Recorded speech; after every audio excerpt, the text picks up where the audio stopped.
Welcome to a special edition of the Pointed Podcast. I'm Jim Sharpe. I had a friend the other day actually say to me, "Really, pointed, sharp on point? How many times can you play up your last name, Jim?" Well, I'm still going with the Pointed Podcast. We're calling the videos Pointed View, right, James? Yeah, okay. I've got a special guest with me, though, for the Pointed Podcast, David Fisher, who is the founder of Landmark Capital Gold Group. And I've known David for a few years, and David's taught me more about gold and U.S. monetary policy and how gold fits into all that than anybody else I've ever met. David, welcome to the Pointed Podcast. Jim, thanks so much for having me be here today. You are quite welcome. You know, we were talking about something just a few minutes ago, and actually, when we were talking about it, somebody had the suggestion, why don't you go do a Pointed Podcast about it, because this is so interesting. And it's what you're calling the bail-in. Now, we all know what the bailout is. It's where the government stepped in and various financial institutions were too big to fail, and so they got money from you and me, the American taxpayer.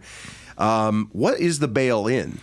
Well, the bail-in has been done in 12 countries in the last 5 years, and you probably heard of a couple of them. The ones most predominant that happened, that were picked up mostly in the media, was Poland, and that was retirement accounts, actually their pension, and through maneuvers of the Polish government, they seized over half of the citizens' retirement accounts, and they brought the debt down. They gave in return for that a bond, a government bond, and then later on, within just a couple of weeks, they defaulted on that bond. Unbelievable. Steve Forbes wrote about that, where they were being very piggish and taking people's money.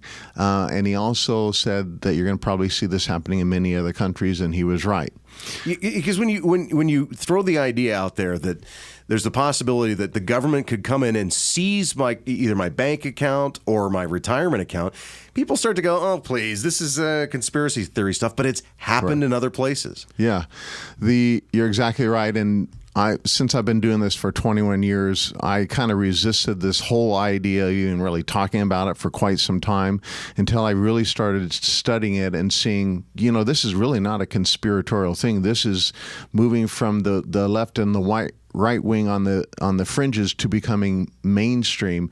In fact, last month in Forbes, U.S. News, Market Watch, the title of the article that came out was President Obama's 2016 budget targets retirement accounts. So clearly it's not something on the fringe. It is mainstream, but they are targeting both sides of the fence, retirement accounts and also bank accounts, and that's the other's most predominant area that's been done, and that was done in the country of Cyprus, as we all know. Between 50 to 90% of the Cyprus people lost their money through a bank holiday, if you will. Yeah, So, what the Federal Reserve has been doing for years with quantitative easing is essentially a backdoor tax. It's kind of bailing the government out after the government bailed out these financial institutions, because they're giving banks, zero interest loans, and the money that they're printing out of thin air, they're buying government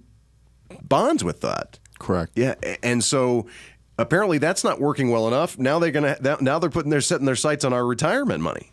Well, if you look at what has happened here over the progression of time, if we rolled time back about 5-6 years, the Federal Reserve never was created to do any of this, and they've gotten their hands into areas that, in most people's opinion, that's not their role. And about 6 years ago, 5 years ago, the balance sheet of the Federal Reserve before they did quantitative easing was about $500 billion. Now it's $5 trillion. So they've created this money to inject in the system to fix the economy, and most people feel like it's more like a drug than anything, and now we're addicted to it. And now the Fed's trying to withdraw this drug, and there's no mechanism to pull all this money by their own admittance out of the system. And quite frankly, Jim, what they did is a year ago, and this article was in the Wall Street Journal, they called on the same two guys, Brian Sachs and Joseph Gagnon, that created the quantitative easing, and they worked for the Fed at the time. Now, just a year and a half ago, they didn't work for the Fed. They're in the banking industry. They called on those two guys to create they call it a Fed tool, a plan to implement in a simulation exercise to retract all this money that's been created so that it won't cause massive inflation when it gets put out into the system called velocity. And I don't want to talk over people's head, but it's anytime you create something, you're going to devalue that something. But when you put it into the system and it's being used, it will actually cause inflationary pressures, which devalues the currency very rapidly. So right now, most of the quantitative easing didn't go into loans. It's sitting in banks that are bought treasury notes like you talked about. Right. Yeah. They were loans to banks, but the banks didn't turn around and inject it into the economy, right? You're exactly right. Which was the purpose of it, but they didn't follow the purpose of the plan. So they bought treasuries bills, which all that did was give another shot in the arm to the government to say, hey, you can spend more money. We'll support you this way. And that's what a treasury bill is. So trying to retract or withdraw all that money out of the system by their own admittance, they don't have a working plan yet. And that's what's going to come back to haunt us. So I wrote this paper called a bail-in, and I talked about 5 different ways that our country could use as a choice. And this is at the very beginning of the article. It's not a long article. You can read it in about 20 minutes. But 5 different ways that I think the country might choose to go and get the debt down to a manageable level, because now it's $18 trillion. Right. And ironically, our retirement's $18 trillion. Oh, isn't that interesting? So when you start putting the pieces of the puzzle together, and this white paper talks about all the working pieces from the Federal Reserve, from the International Monetary Fund, from our own FDIC that put a bail-in plan together in 2012, December 10th of that year. They put a 16-page joint paper with the Bank of England saying, here's how we're going to do this in the banking system in our country, in America. While that was happening, Congress was working through a committee that was created by President Obama called the Consumer Financial Protection Bureau. And that bureau was created, quote, to protect Americans from bad banking policies, from bad Wall Street policies, and yet it's moving towards aggressively seizing our assets because the Richard Cordray, who is the director of that, said before Congress, quote, Americans can't handle their money, end quote. Yeah, this from the government who's done such a bang-up job with their money. How so? You're in gold. That's what you do. You do precious metals. How does that all fit into this, and how can people kind of protect themselves by getting into and talk about other ways as well, if you don't mind? That question I get asked a lot, and they say, okay, I can see how the government is moving towards wanting to seize my assets, especially after reading this report. It becomes very obvious the things that are being done. But how can I protect myself against this happening?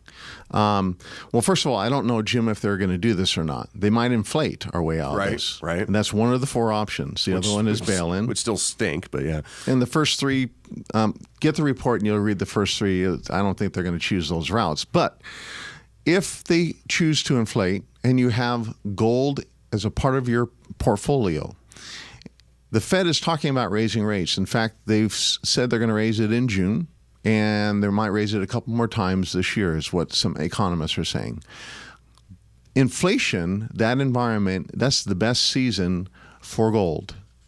During the Carter years, when we had a 5-year period of time. Yeah, because gold goes, that's when gold does its best, right? Yes, because they're raising rates, they devalue the dollar. You got to offset yourself and devalue dollars by protecting yourself financially, and that's where gold comes into effect, gold and silver. So gold went up 500% during a 5-year period of time into the Carter administrations while we were having inflation. So that's how you protect your money. And from the banking side, we can talk about how you do this in the retirement side, and we'll do that very simple by, if they choose to do a bail-in and they choose to seize a portion of your account, which Wall Street Journal interpreted as 56 to 71%. The report talks about this.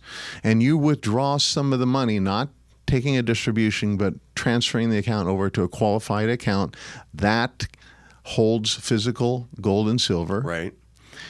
If they do a bail-in, they can't access that money because you're not in an electronic system like the Dow. Right, because you actually possess the gold in a gold IRA. Exactly, and we figured out a way where you can actually hold it in your possession without a tax liability or distribution under the umbrella of a retirement plan. Wow. how do people get their hands on this white paper you did?